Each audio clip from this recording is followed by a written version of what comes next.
ایک بہت ہی اہم مسئلہ آپ کی سماعت کرتا چلوں۔ اللہ پاک نے اس مسئلے کو چوتھے سپارے کی آخری رکوع کے اندر، آخری آیت کے اندر اللہ پاک نے بیان فرمایا ہے۔ مسئلہ یہ ہے کہ کن عورتوں کے ساتھ نکاح کرنا حرام ہے، کہ کسی بھی صورت کے اندر ان عورتوں سے آپ نکاح نہیں کر سکتے۔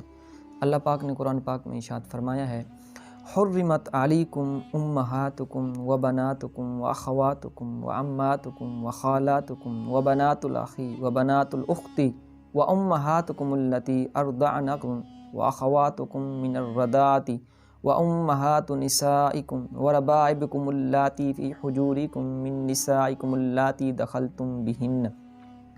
اس آیت کے اندر اللہ پاک نے ان عورتوں کا ذکر فرمایا ہے کہ جن سے نکاح کرنا حرام ہے۔ نمبر 1، مائیں، جو آپ کی ماں ہو، اس سے آپ جو ہے نا نکاح نہیں کر سکتے۔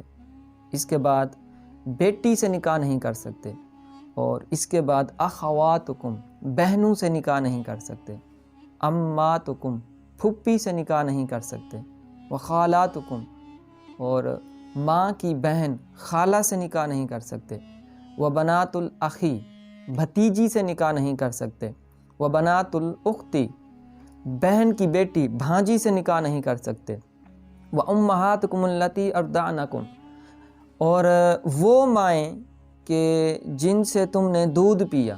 ایک ہوتی ہے ماں نسبی اور ایک ہوتی ہے رضائی۔ نسبی ماں وہ ہوتی ہے کہ جس نے آپ کو پیدا کیا ہے، اور رضائی وہ کہ جس نے پیدا تو نہیں کیا لیکن صرف اس نے دودھ پلایا ہے۔ تو جس ماں نے آپ کو دودھ پلایا ان سے بھی آپ نکاح نہیں کر سکتے، اور اسی طرح جو اس رضائی ماں کی اولاد ہوگی، وہ بھائی ہو یا بہن ہو رضائی، تو ان سے بھی آپ جو ہے نا نکاح نہیں کر سکتے۔ اسی طرح جو ہے نا بیٹا ہے، اس کی گھر والی بہو ہو گئی، بہو کے ساتھ بھی نکاح کرنا حرام ہے۔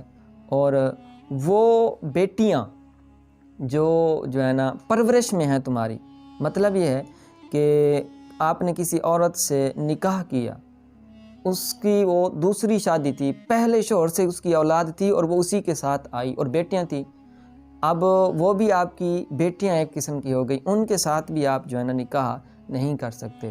یہ ایک اہم جو ہے نا مسئلہ تھا کہ ان عورتوں سے کسی بھی صورت میں نکاح کرنا جائز نہیں ہے۔